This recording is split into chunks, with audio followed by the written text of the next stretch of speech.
Ibinida ang mga orihinal na produktong gawa ng mga mananaliksik sa lalawigan ng Pangasinan kasabay ng pagbubukas ng Aligwas Technology Business Incubator sa Pangasinan State University o PSU Bayambang Campus.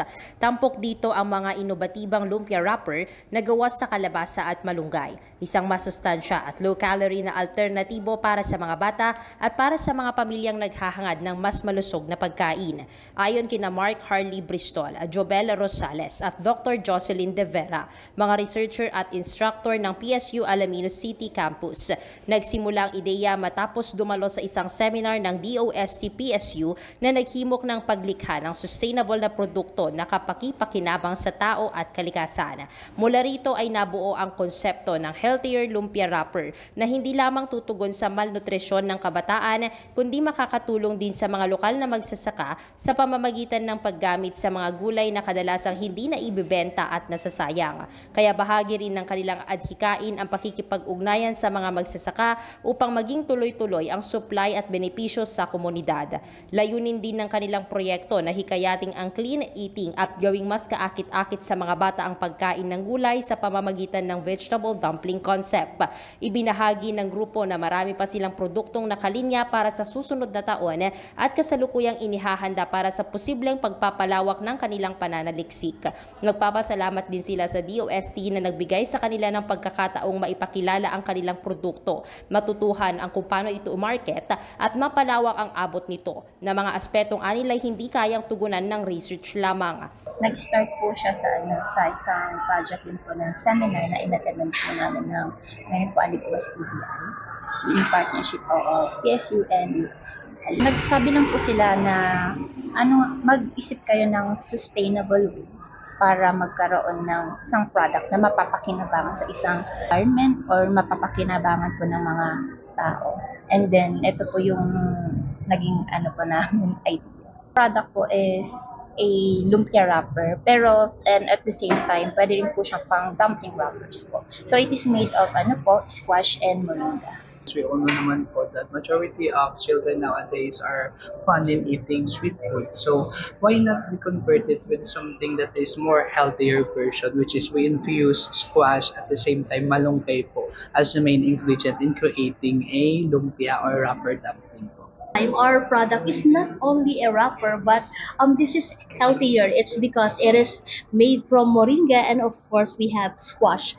And aside from that, it has a low calorie.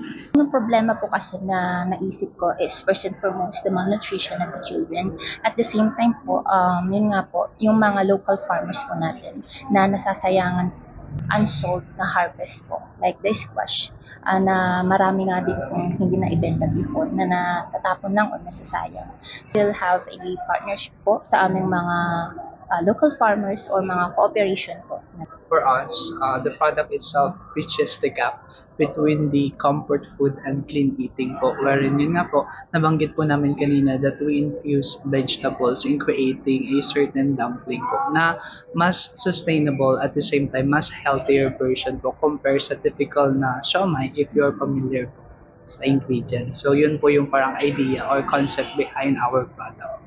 We all know that we have difficulty of feeding our kids, no? Especially so when it comes to vegetables.